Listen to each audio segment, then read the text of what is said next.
Akala ko nakaalis ka na. Ay, hindi pa't may mga email ako kailangan replyan eh.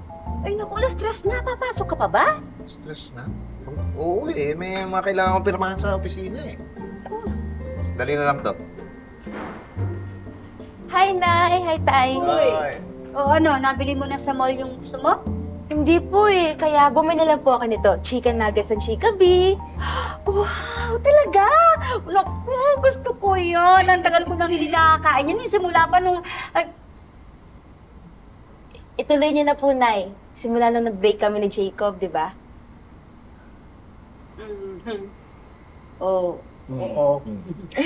Huwag niyo na po isipin yun. Okay na po ako. Hindi, kasi syempre nahihiya naman ako. Eh, mababanggit ko. Tapos, malulungkot ka. Wala na po yun, Nay. Naka-move on na po ako. Oh, nanay mo, ang bilis na naka-move on. Kain agad eh. Bakit nalungkot din naman ako nung nag-break silang dalawa na? Nalungkot ka nga, pero saya mo na sumubo ka eh.